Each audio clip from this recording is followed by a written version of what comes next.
Personne ne se sacrifie volontairement en dehors des bodhisattvas. Tous les autres humains ne se sacrifient pas volontairement.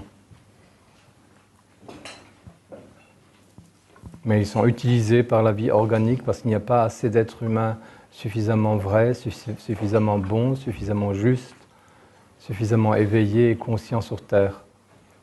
Et parce que ces humains-là manquent, les autres produisent la même énergie qui est produite par la conscience, par la bonté véritable, par la justice véritable, par la beauté véritable. Il y a une énergie qui est produite, et celle-là n'étant pas produite en quantité suffisante, il y a une autre façon qu'utilise la vie organique pour la produire, c'est à travers la souffrance et la mort.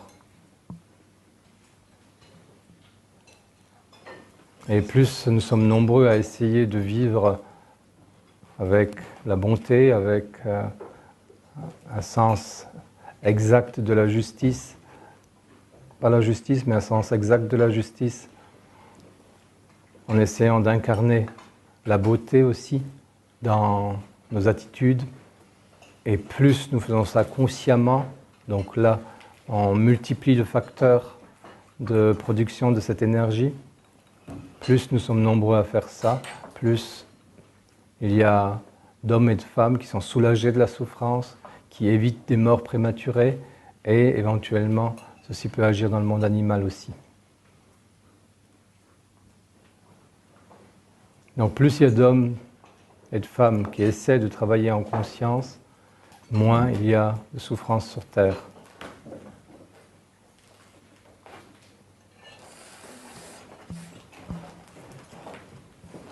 C'est la raison pour laquelle quelqu'un sur le chemin ne peut plus se permettre d'être bête et méchant, d'agir de façon mécanique et inconsciente.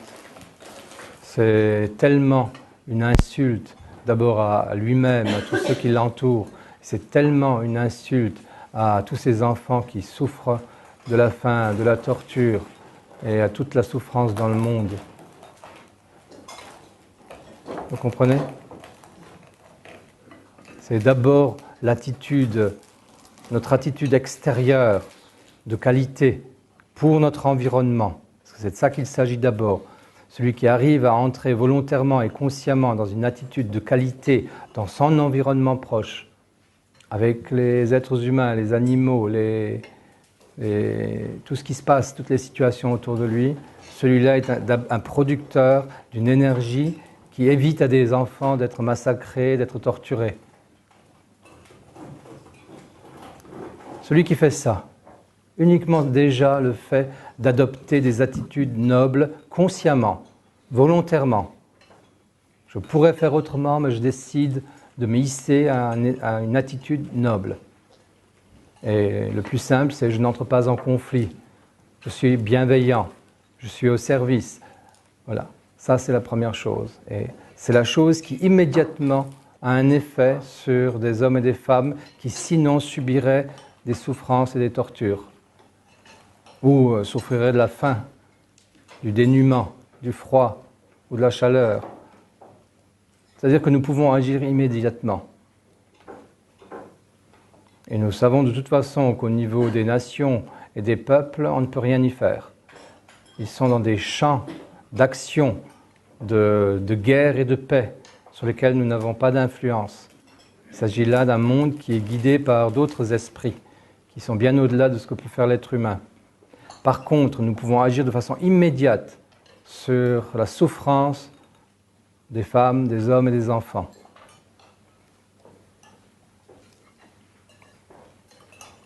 Et c'est la raison pour laquelle j'insiste constamment sur le premier principe, jamais entrer en conflit. Vous voyez ? Si les personnes avaient conscience que le fait d'entrer en conflit massacre un enfant, quelque part dans le monde, c'est comme armer la main d'un criminel qui abat un enfant ou qui torture un enfant. C'est ça ce qu'on fait lorsqu'on entre en conflit. C'est vraiment ça. Si les personnes avaient conscience de ça, ceux qui ont suffisamment de conscience morale immédiatement arrêteraient. Le problème, c'est le manque de mémoire, on oublie que c'est vraiment ça ce qui se produit. Parce que nous sommes peu nombreux, nous sommes avec nous-mêmes comme ça, on est seuls. Mais ce qu'on fait a une action sur l'un ou l'autre des, je ne sais pas combien de milliards d'êtres humains il y a aujourd'hui sur Terre. 6 peut-être, non? 6. Oui, c'est beaucoup, hein. C'est vraiment beaucoup, beaucoup. Et il y en a qui sont immédiatement touchés par ça. On ne peut pas se permettre sur un chemin, si on veut évoluer à un niveau à peu près ordinaire, hein, sur un chemin, évoluer à un niveau ordinaire, on ne peut plus se permettre le conflit.